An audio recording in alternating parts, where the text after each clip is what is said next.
प्रस्तुत है महान लेखक प्रेमचंद जी की एक और कहानी, दो बहनें। दोनों बहनें 2 साल के बाद एक तीसरे नातेदार के घर मिलीं और खूब रो धोकर खुश हुईं। तो बड़ी बहन रूप कुमारी ने देखा कि छोटी बहन राम दुलारी सिर से पांव तक गहनों से लदी हुई है। उसका रंग कुछ खुल गया है, स्वभाव में कुछ गरिमा आ गई है और बातचीत करने में ज्यादा चतुर हो गई है। कीमती बनारसी साड़ी और बेलदार उन्नावी मखमल के जंपर ने उसके रूप को और भी चमका दिया। वहीं राम दुलारी लड़कपन में सिर के बाल खोले फूहड़ सी इधर उधर खेला करती थी। अंतिम बार रूप कुमारी ने उसे उसके विवाह में देखा था, 2 साल पहले। तब भी उसकी शक्ल सूरत में कुछ ज्यादा अंतर न हुआ था। लंबी तो हो गई थी, मगर थी उतनी ही दुबली, उतनी ही फूहड़, उतनी ही मंद बुद्धि। जरा जरा सी बात पर रूठने वाली, मगर आज तो कुछ हालत ही और थी, जैसे कली खिल गई हो। और यह रूप इसने छिपा कहाँ रखा था? नहीं, आंखों को धोखा हो रहा है। यह रूप नहीं, केवल आंखों को लुभाने की शक्ति है। रेशम और मखमल और सोने के बल पर वह रूपरेखा थोड़ी ही बदल जाएगी, फिर भी आंखों में समाई जाती है। 50 स्त्रियां जमा है, मगर यह आकर्षण, यह जादू और किसी में नहीं। कहीं आईना मिलता तो वह जरा अपनी सूरत भी देखती। घर से चलते समय उसने आईना देखा था। अपने रूप को चमकाने के लिए जितना सान चढ़ा सकती थी, उससे कुछ और अधिक ही चढ़ाया था। लेकिन अब वह सूरत जैसे स्मृति से मिट गई है। उसकी धुंधली सी परछाई भर हृदय पट पर है। उसे फिर से देखने के लिए वह बेकरार हो रही है। अब वह तुलनात्मक दृष्टि से देखेगी। राम दुलारी में यह आकर्षण कहाँ से आया, इस रहस्य का पता लगाएगी। यूं उसके पास मेकअप की सामग्रियों के साथ छोटा सा आईना भी है, लेकिन भीड़ भाड़ में वह आईना देखने या बनाव सिंगार की आदि नहीं है। ये औरतें दिल में ना जाने क्या समझे, मगर यहाँ कोई आईना तो होगा ही, ड्राइंग रूम में जरूर ही होगा।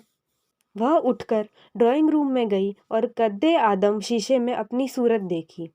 वहाँ इस वक्त और कोई न था। मर्द बाहर सहन में थे, औरतें गाने बजाने में लगी हुई थीं।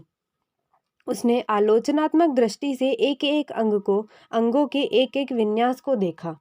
उसका अंग विन्यास, उसकी मुख छवि निष्कलंक है, मगर वह ताजगी, वह मादकता, वह माधुर्य नहीं है।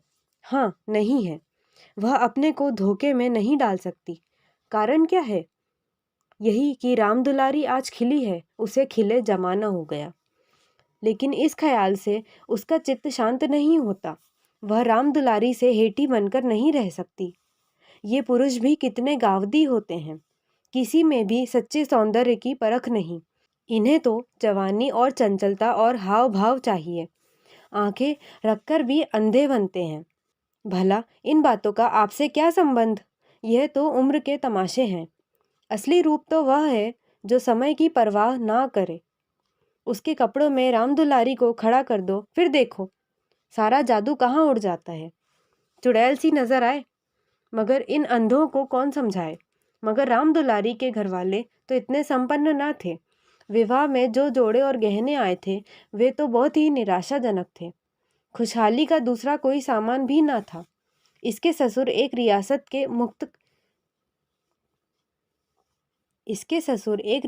के मुख्तार आम थे और दूल्हा कॉलेज में पढ़ता था। इस 2 साल में कहाँ से यह खून बरस गया, कौन जाने। गहने कहीं से मांग लाई हो, कपड़े भी महंगे हो सकते हैं। कुछ औरतों को अपनी हैसियत बढ़ाकर दिखाने की लत होती है। तो वह स्वांग राम दुलारी को मुबारक रहे।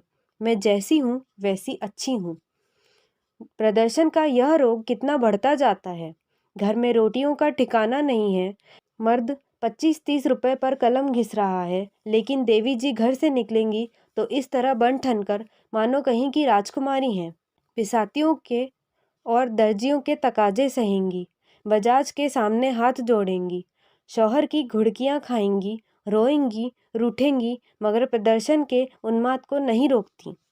घरवाले भी सोचते होंगे कितनी छिछोरियत तबीयत है इसकी, मगर यहाँ तो देवी जी ने बेहयाई पर कमर बांध ली है। कोई कितना ही हंसे, बेहया की बला दूर। उन्हें तो बस यही धुन सवार है कि जिधर से निकल जाएं, उधर लोग हृदय पर हाथ रखकर रह जाएं। राम दुलारी ने जरूर किसी से गहने और जेवर मांग लिए, बेशरम जो है। उसके चेहरे पर आत्मसम्मान की लाली दौड़ गई। ना सही उसके पास जेवर और कपड़े, उसे किसी के सामने लज्जित तो नहीं होना पड़ता, किसी से मुंह तो नहीं चुराना पड़ता। 1-1 लाख के तो उसके 2 लड़के हैं, भगवान उन्हें चिरायु करे, वह इसी में खुश है। खुद अच्छा पहन लेने और अच्छा खा लेने से जीवन का उद्देश्य पूरा नहीं हो जाता। उसके घर वाले गरीब हैं, पर उनकी इज्जत तो है, किसी का गला तो नहीं दबाते, किसी का शाप तो नहीं लेते। इस तरह अपने मन को ढाढ़स देकर वह फिर बरामदे में आई तो राम दुलारी ने जैसे उसे दया की आंखों से देखकर कहा, जीजा जी की कुछ तरक्की वरक्की हुई कि नहीं बहन, या अभी तक वही 75 रुपए पर कलम घिस रहे हैं। रूप कुमारी की देह में आग सी लग गई। ओफो रे दिमाग, मानो इसका पति लाट ही तो है। अकड़कर बोली, तरक्की क्यों नहीं हुई, अब 100 के ग्रेड में है। आजकल यह भी गनीमत है, नहीं अच्छे अच्छे एमए पासों को देखती हूँ कि कोई टके को नहीं पूछता। तेरा शौहर तो अब बीए में होगा। राम दुलारी ने नाक सिकोड़कर कहा, उन्होंने तो पढ़ना छोड़ दिया बहन, पढ़कर औकात खराब करना था और क्या। एक कंपनी के एजेंट हो गए हैं, अब 250 रुपये माहवार पाते हैं, कमीशन ऊपर से। 5 रुपये रोज सफ़र खर्च के भी मिलते हैं। 150 माहवार, यह समझ लो कि 500 का औसत पड़ जाता है। 150 माहवार तो उनका निज खर्च है बहन। ऊंचे ओहदे के लिए अच्छी हैसियत भी तो चाहिए। 350 बेदाग घर दे देते हैं, उसमें से 100 रुपये मुझे मिलते हैं। 250 में घर का खर्च खुशफैली से चल जाता है। एमए पास करके क्या करते। रूप कुमारी इस कथन को शेख चिल्ली की दास्तान से ज़्यादा महत्व नहीं देना चाहती, मगर राम दुलारी के लहजे में इतनी विश्वासोत्पादकता है कि वह अपनी निम्न चेतना में उससे प्रभावित हो रही है और उसके मुख पर पराजय की खिन्नता साफ झलक रही है।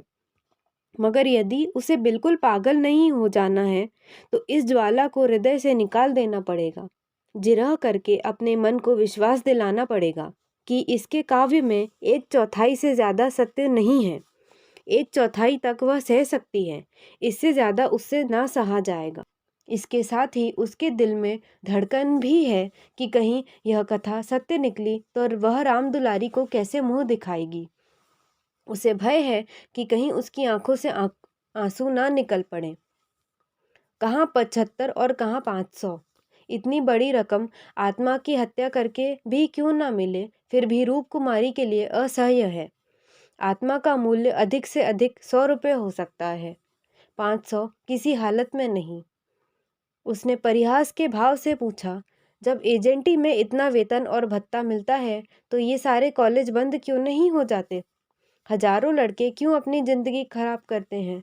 राम दुलारी बहन के खिसियानेपन का आनंद उठाती हुई बोली, बहन तुम यहाँ भूल कर रही हो। एमए तो सभी पास हो सकते हैं, मगर एजेंटी बिरले की ही किसी को आती है। यह तो ईश्वर की देन है। कोई जिंदगी भर पढ़ता रहे, मगर यह जरूरी नहीं कि वह अच्छा एजेंट भी हो जाए। रुपए पैदा करना दूसरी बात है, आलिम फाजिल हो जाना दूसरी बात। अपने माल की श्रेष्ठता का विश्वास पैदा कर देना, यह दिल में जमा देना कि इससे सस्ता और टिकाऊ माल बाजार में मिल ही नहीं सकता, आसान काम नहीं है। एक से एक घाघों से उनका साबका पड़ता है। बड़े बड़े राजाओं और रईसों का मत फेरना पड़ता है, तब जाके कहीं माल बिकता है। मामूली आदमी तो राजाओं और नवाबों के सामने ही ना जा सके, पहुँच ही ना हो, और किसी तरह पहुँच भी जाए तो जबान ना खुले। पहले पहले तो इन्हें भी झिझक हुई थी, मगर अब तो इस सागर के मगर हैं। अगले साल तरक्की होने वाली है। रूप कुमारी की धमनियों में रक्त की गति जैसे बंद हुई जा रही है। निर्दयी आकाश गिर क्यों नहीं पड़ता, पाषाण हृदया धरती फट क्यों नहीं जाती। यह कहाँ का न्याय है कि रूप कुमारी जो रूपवती है, तमीज़दार है, सुघड़ है, पति पर जान देती है, बच्चों को प्राणों से ज़्यादा चाहती है, थोड़े में गृहस्थी को इतने ढंग से चलाती है, उसकी तो यह दुर्गति और यह घमंडिन, बदतमीज, विलासिनी, चंचल, मुंहफट छोकरी जो अभी तक सिर खोले घूमा करती थी, रानी बन जाए। मगर उसे अब भी कुछ आशा बाकी थी। शायद आगे चलकर उसके चित्त की शांति का कोई मार्ग निकल आए। उसी परिहास के स्वर में बोली, तब तो शायद 1,000 मिलने लगे। 1,000 तो नहीं, पर 600 में संदेह नहीं। कोई आंखों का अंधा मालिक फंस गया होगा। व्यापारी आंखों के अंधे नहीं होते दीदी, उनकी आंखें हमारी तुम्हारी आंखों से कहीं तेज होती है। जब तुम उन्हें 6,000 कमा कर दो तब कहीं 600 मिले। जो सारी दुनिया को चराए उसे कौन बेवकूफ बनाएगा। परिहास से काम ना चलते देखकर रूप कुमारी ने अपमान का अस्त्र निकाला। मैं तो इसे बहुत अच्छा पेशा नहीं समझती। सारे दिन झूठ के तुमार बांधो, यह तो ठग विद्या है। राम दुलारी जोर से हंसी। बहन पर उसने पूरी विजय पाई थी। इस तरह तो जितने वकील बैरिस्टर हैं सभी ठग विद्या करते हैं। अपने मुवक्किल के फायदे के लिए उन्हें क्या नहीं करना पड़ता। झूठी शहादतें तक बनानी पड़ती हैं, मगर उन्हीं वकीलों और बैरिस्टरों को हम अपना लीडर कहते हैं। उन्हें अपनी कौमी सभाओं का प्रधान बनाते हैं, उनकी गाड़ियां खींचते हैं, उन पर फूलों और अशर्फियों की वर्षा करते हैं, उनके नाम से सड़कें, प्रतिमाएं और संस्थाएं बनाते हैं। आजकल दुनिया पैसा देखती है। आजकल ही क्यों, हमेशा से धन की यही महिमा रही है। पैसे कैसे आए यह कोई नहीं देखता। जो पैसे वाला है उसी की पूजा होती है।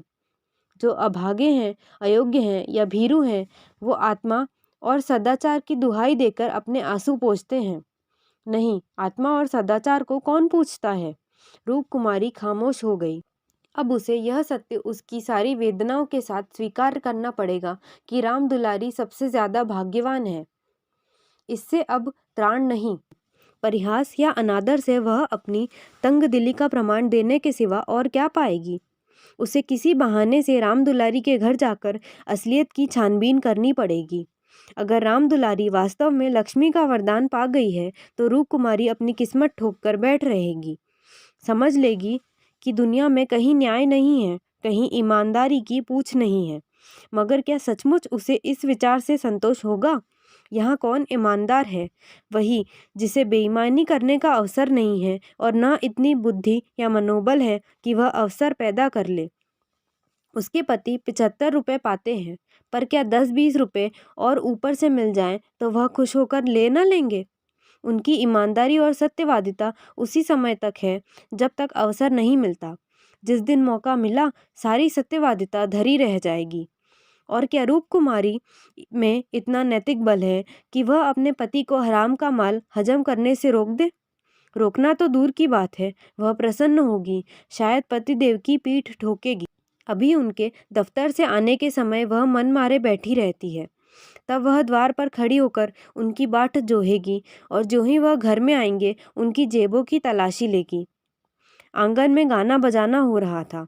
राम दुलारी उमंग के साथ गा रही थी और रूप कुमारी वहीं बरामदे में उदास बैठी हुई थी।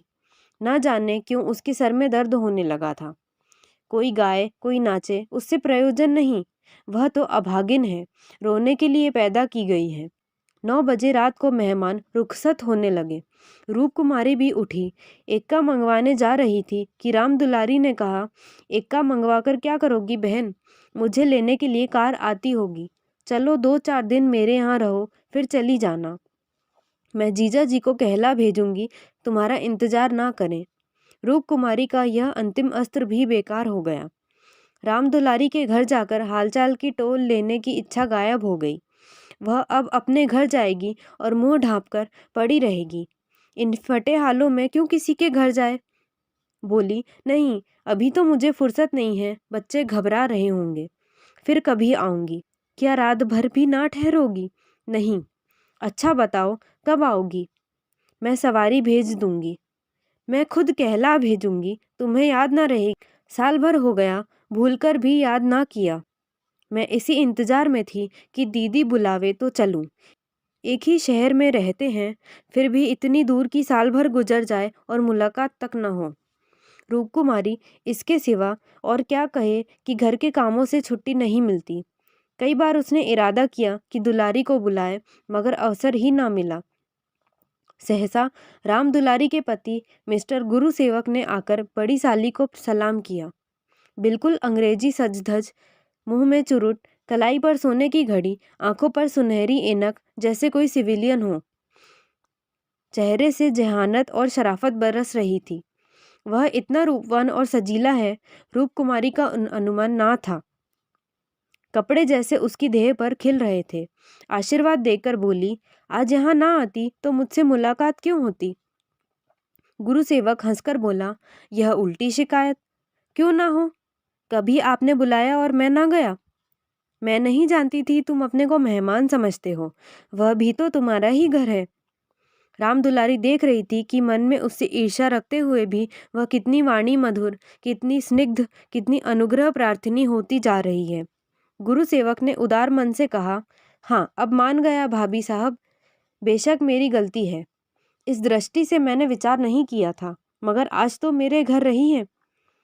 नहीं, आज बिल्कुल अवकाश नहीं है, फिर कभी आऊंगी। लड़के घबरा रहे होंगे। राम दुलारी बोली, मैं कितना कह के हार गई, मानती ही नहीं। दोनों बहनें कार की पिछली सीट पर बैठी।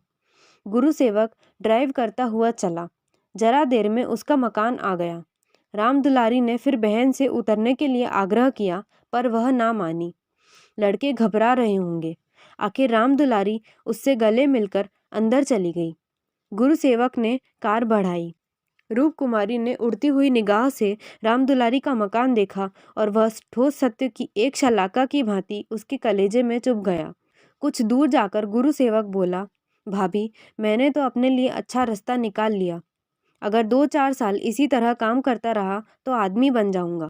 रूप कुमारी ने सहानुभूति के साथ कहा, राम दुलारी ने मुझसे बताया था, भगवान करे जहाँ रहो खुश रहो, मगर जरा हाथ पैर संभाल के रहना।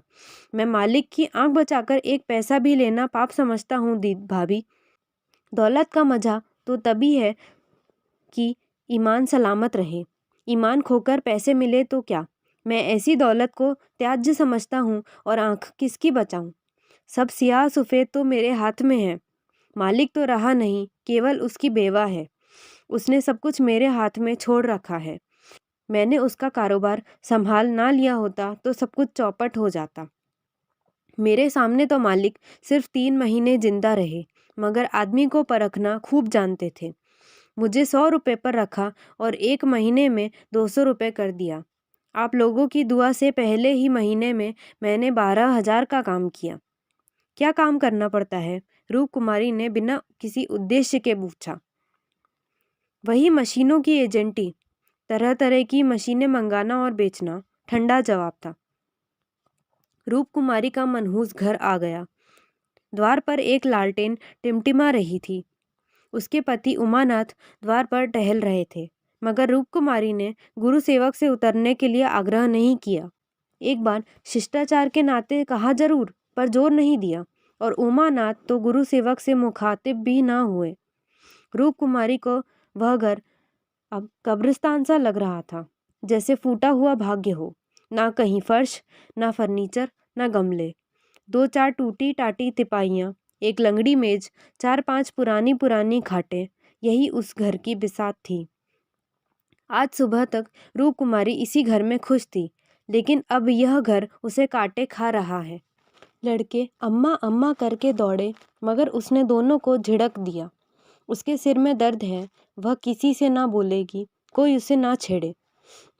अभी घर में खाना नहीं पका, पकाता कौन? लड़कों ने तो दूध पी लिया है, किंतु उमानाथ ने कुछ नहीं खाया। इसी इंतजार में थे कि रूप कुमारी आए तो पकाए, पर रूप कुमारी के सिर में दर्द है, मजबूर होकर बाजार से पूरियां लानी पड़ेंगी। रूप कुमारी ने तिरस्कार के स्वर में कहा, तुम अब तक मेरा इंतजार क्यों करते रहे?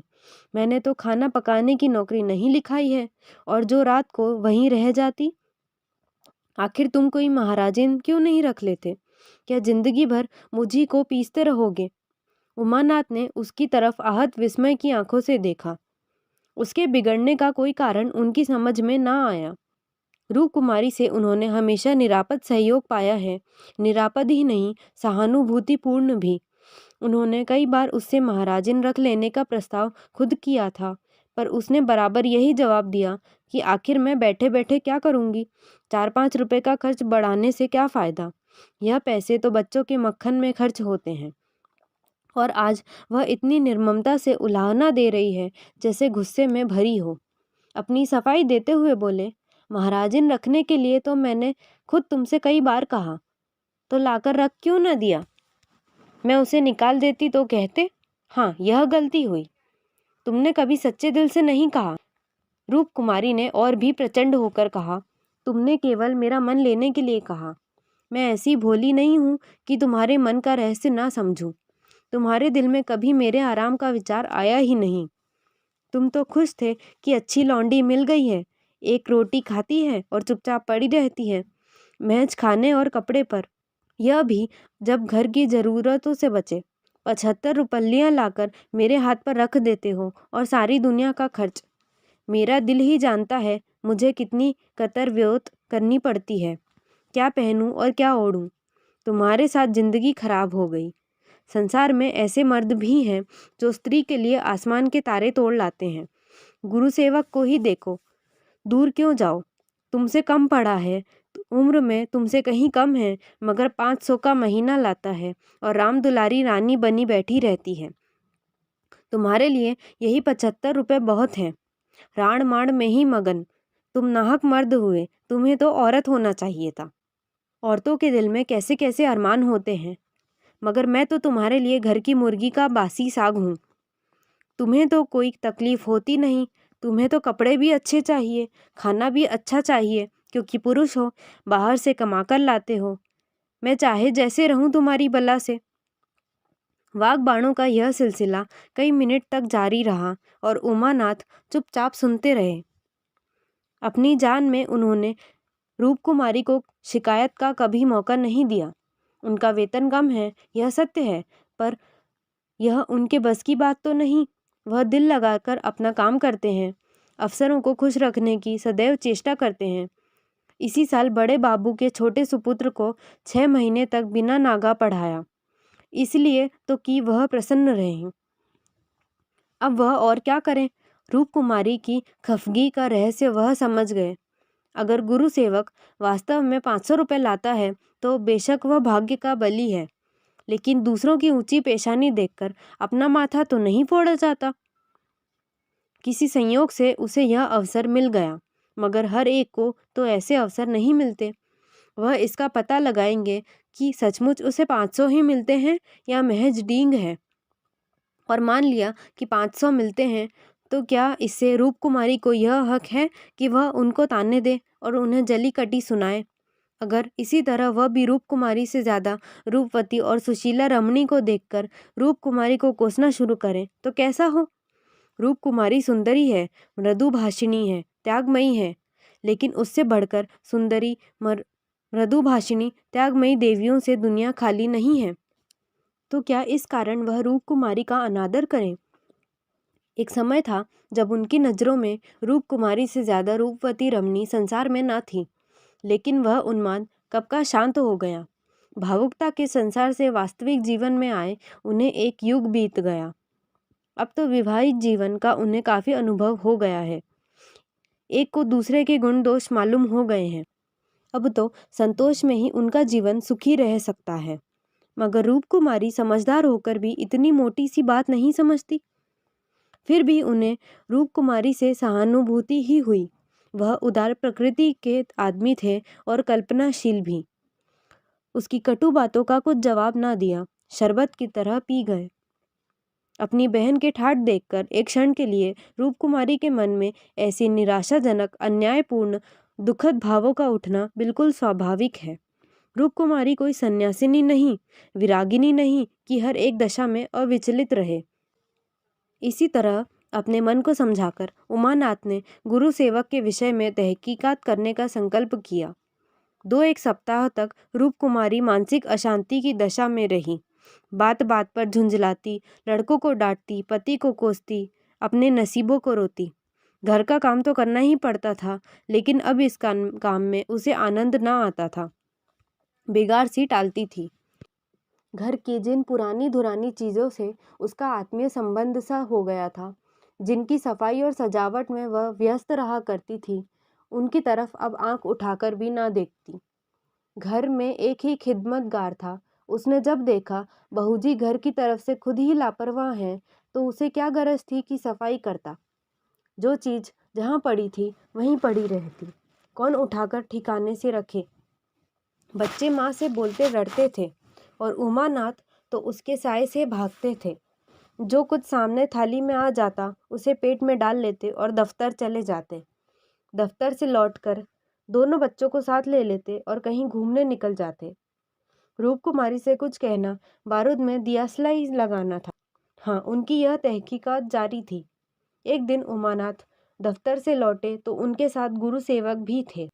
रूप कुमारी ने आज कई दिनों के बाद परिस्थिति से सहयोग कर लिया था और इस वक्त झाड़न लिए कुर्सियां और तिपाइयां साफ कर रही थी कि गुरु सेवक ने अंदर पहुंचकर सलाम किया। रूप कुमारी दिल में कट गई। उमानाथ पर ऐसा क्रोध आया कि उसका मुंह नोच ले। इन्हें लाकर यहाँ क्यों खड़ा कर दिया? ना कहना ना सुनना, बस बुला लाए। उसे इस दशा में देखकर गुरु सेवक दिल में क्या कहता होगा, मगर इन्हें अक्ल आई ही कब थी। वह अपना पर्दा ढांकती फिरती है और आप उसे खोलते फिरते हैं। जरा भी लज्जा नहीं, जैसे बेहयाई का बाना पहन लिया है। बरबस उसका अपमान करते हैं। ना जाने उसने उनका क्या बिगाड़ा है। आशीर्वाद देकर कुशल समाचार पूछा और कुर्सी रख दी। गुरु सेवक ने बैठते हुए कहा, आज भाई साहब ने मेरी दावत की है। मैं उनकी दावत पर तो ना आता, लेकिन जब उन्होंने कहा तुम्हारी भाभी का कड़ा तकाजा है, तब मुझे समय निकालना पड़ा था। रूप कुमारी ने बात बनाई। घर का कलह छिपाना पड़ा। तुमसे उस दिन कुछ बातचीत ना हो पाई, जी लगा हुआ था। गुरु सेवक ने कमरे के चारों तरफ नजर दौड़ाकर कहा, इस पिंजरे में तो आप लोगों को बड़ी तकलीफ होती होगी। रूप कुमारी को ज्ञात हुआ यह युवक कितना सुरुचिहीन, कितना अरसिक है। दूसरों के मनोभावों का आदर करना जैसे जानता ही नहीं। इसे इतनी सी बात भी नहीं मालूम कि दुनिया में सभी भाग्यशाली नहीं होते। लाखों में एक ही कहीं भाग्यवान निकलता है, और उसे भाग्यवान ही क्यों कहा जाए। जहाँ बहुतों को दाना ना मयस्सर हो, वहाँ थोड़े से आदमियों के भोग विलास में कौन सा सौभाग्य। जहाँ बहुत से आदमी भूखों मर रहे हों, वहाँ दो चार आदमी मोहन भोग उड़ाएं, तो यह उनकी बेहयाई और हृदयहीनता है, सौभाग्य कभी नहीं। कुछ चिढ़कर बोली, पिंजड़े में कटघरे में रहने से अच्छा है। पिंजड़े में निरीह पक्षी रहते हैं, कटघरा तो घातक जंतुओं का ही निवास स्थान है। गुरु सेवक शायद यह संकेत ना समझ सका। बोला, मेरा तो इस घर में दम घुट जाए। मैं आपके लिए अपने घर के पास ही एक मकान ठीक करा दूंगा, खूब लंबा चौड़ा। आपसे कुछ किराया ना लिया जाएगा। मकान हमारी मालकिन का है। मैं भी उसी के एक मकान में रहता हूँ। सैकड़ों मकान हैं उनके पास, सैकड़ों। सब मेरे अख्तियार में है। जिसे जो मकान चाहूँ दे दूँ। मेरे अख्तियार में है, किराया लूँ या ना लूँ। मैं आपका बहुत अदब करता हूँ। रूप कुमारी समझ गई महाशय इस वक्त नशे में हैं, अभी यूं बहक रहे हैं। अब उसने गौर से देखा तो उनकी आंखें सिकुड़ गई थी, गाल कुछ फूल गए थे, जबान भी लड़खड़ाने लगी थी। एक जवान खूबसूरत शरीफ चेहरा कुछ ऐसा शेखीबाज और निर्लज्ज हो गया कि उसे देखकर घृणा होती। उसने एक क्षण बाद फिर बहकना शुरू किया। मैं आपका बहुत अदब करता हूँ। जी हाँ, आप मेरी बड़ी भाभी हैं। आपके लिए मेरी जान हाजिर है। आपके लिए एक मकान नहीं 100 मकान तैयार हैं। मैं मिसेज लोहिया का मुख्तार हूँ। सब कुछ मेरे हाथ में है, सब कुछ। मैं जो कुछ कहता हूँ वह आंखें बंद करके मंजूर कर लेती हैं। मुझे अपना बेटा समझती हैं। मैं उसकी सारी जायदाद का मालिक हूँ। मिस्टर लोहिया ने मुझे 20 रुपये पर रखा, 20 रुपये पर। वह बड़ा मालदार था, मगर किसी को नहीं मालूम उसकी दौलत कहाँ से आती थी, किसी को नहीं मालूम। मेरे सिवा कोई नहीं जानता। वह खुफिया फरोश था, किसी से कहना नहीं। वह चोरी से कोकीन बेचता था, लाखों की आमदनी थी उसकी। अब वही व्यापार मैं करता हूँ। हर शहर में हमारे खुफिया एजेंट हैं। मिस्टर लोहिया ने मुझे इस फन में उस्ताद बना दिया। जी हाँ, मजाल नहीं कि मुझे कोई गिरफ्तार कर ले। बड़े बड़े अफसरों से मेरा याराना है। उनके मुंह में नोटों के पुलिंदे ठूंस ठूंस कर उनकी आवाज़ बंद कर देता हूँ। कोई चू नहीं कर सकता। दिन दहाड़े बेचता हूँ, हिसाब में लिखता हूँ 1000 रिश्वत दी, देता हूँ 500। बाकी यारों का है। बेदरेग रुपए आते हैं और बेदरेग खर्च करता हूँ। बुढ़िया को तो राम नाम से मतलब है। 70 चूहे खाके अब हज करने चली है। कोई मेरा हाथ पकड़ने वाला नहीं, कोई बोलने वाला नहीं। जेब से नोटों का एक बंडल निकालकर वह बोला, यह आपके चरणों की भेंट है। मुझे दुआ दीजिए कि इसी शान से जिंदगी कट जाए। जो आत्मा और सदाचार के उपासक हैं, उन्हें कुबेर लाते मारता है। लक्ष्मी उनको पकड़ती है जो उसके लिए अपना दीन और ईमान सब कुछ छोड़ने को तैयार हैं। मुझे बुरा ना कहिए, मैं कौन मालदार हूँ? जितने धनी हैं वे सबके सब लुटेरे हैं, पक्के लुटेरे, डाकू। कल मेरे पास रुपए हो जाएं और मैं एक धर्मशाला बनवा दूं, फिर देखिए मेरी कितनी वाह वाह होती है। कौन पूछता है मुझे दौलत कहाँ से मिली? जिस महात्मा को कहिए बुलाकर उससे प्रशंसा करवा लूं। मिस्टर लोहिया को महात्माओं ने धर्मभूषण की उपाधि दी थी, इन स्वार्थी पेट के बंदरों ने। उस बुढ़े को जिससे बड़ा कुकर्मी संसार में ना होगा। यहाँ तो लूट है। एक वकील आध घंटा बहस करके 500 मार लेता है। एक डॉक्टर जरा सा नश्तर लगाकर 1000 सीधा कर लेता है। एक जुआरी स्पेक्यूलेशन में एक एक दिन में लाखों का वारा न्यारा करता है। अगर उनकी आमदनी जायज़ है तो मेरी आमदनी भी जायज़ है। जी हाँ, जायज़ है। मेरी निगाह में बड़े से बड़े मालदार की भी कोई इज्जत नहीं। मैं जानता हूँ वह कितना बड़ा हथकंडेबाज है। यहाँ जो आदमी आंखों में धूल झोंक सके वही सफल है। गरीबों को लूट कर मालदार हो जाना समाज की पुरानी परिपाटी है। मैं भी वही करता हूँ जो दूसरे करते हैं। जीवन का उद्देश्य है ऐसा करना। खूब लूटूंगा, खूब ऐश करूंगा और बुढ़ापे में खूब खैरात करूंगा और एक दिन लीडर बन जाऊंगा। कहिए गिना दूं, यहाँ कितने लोग जुआ खेल खालकर करोड़पति हो गए, कितने औरतों का बाजार लगाकर करोड़पति हो गए। सहसा उमानाथ ने आकर कहा, मिस्टर गुरु सेवक क्या कर रहे हो? चलो चाय पी लो, ठंडी हो रही है। गुरु सेवक ऐसा हड़बड़ा उठा मानो अपने सचेत रहने का प्रमाण देना चाहता हो, मगर पांव लड़खड़ाए और जमीन पर गिर पड़ा। फिर संभल कर उठा और झूमता झूमता ठोकरे खाता बाहर चला गया। रूप कुमारी ने आज़ादी की सांस ली। यहाँ बैठे बैठे उसे हौल दिल सा हो रहा था। कमरे की हवा जैसे कुछ भारी हो गई थी। जो प्रेरणाएं कई दिन से अच्छे अच्छे मनोहर रूप भरकर उसके मन में आ रही थी, आज उसे उनका असली विभत्स घिनौना रूप नजर आया। जिस त्याग, सादगी और साधुता के वातावरण में अब तक उसकी जिंदगी गुजरी थी, उसमें इस तरह के दांव पेच, छल कपट और पतित स्वार्थ का घुसना बिल्कुल ऐसा ही था जैसे किसी बाग में सांडों का एक झुंड घुस आए। इन दामों वह दुनिया की सारी दौलत और सारा ऐश खरीदने को भी तैयार न हो सकती थी। नहीं, अब राम दुलारी के भाग्य से अपने भाग्य का बदला ना करेगी। वह अपने हाल में खुश है। राम दुलारी पर उसे दया आई, जो भोग विलास की धुन और अमीर कहलाने के मोह में अपनी आत्मा का सर्वनाश कर रही है। मगर वह बेचारी भी क्या करे, और गुरु सेवक का भी क्या दोष है। जिस समाज में दौलत पूजती है, जहाँ मनुष्य का मोल उसके बैंक अकाउंट और टीम टाम से आंका जाता है, जहाँ पग पग पर प्रलोभनों का जाल बिछा हुआ है और समाज की कुव्यवस्था आदमी में ईर्ष्या, द्वेष, अपहरण और नीचता के भावों को उकसाती और उभारती रहती है, गुरु सेवक और राम दुलारी उस जाल में फंस जाएं, उस प्रवाह में बह जाएं तो कोई अचरज नहीं। उसी वक्त उमानाथ ने आकर कहा, गुरु सेवक यहाँ बैठा बैठा क्या बहक रहा था? मैंने तो उसे विदा कर दिया। जी डरता था कहीं पुलिस उसके पीछे ना लगी हो, नहीं तो मैं भी गेहूं के साथ घुन की तरह पिस जाऊं। रूप कुमारी ने क्षमा प्रार्थी नेत्रों से उन्हें देखकर जवाब दिया, वही अपनी खुफिया फरोशी की डींग मार रहा था। मुझे भी मिसेज लोहिया से मिलने को कह गया। जी नहीं, आप अपनी क्लर्की किए जाइए, इसी में हमारा कल्याण है। मगर क्लर्की में वह ऐश कहाँ? क्यों ना साल भर की छुट्टी लेकर जरा उस दुनिया की भी सैर करूं। मुझे अब उस ऐश का मोह नहीं रहा। दिल से कहती हो? सच्चे दिल से।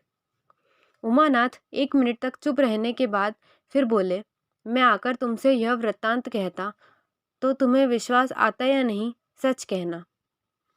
कभी नहीं।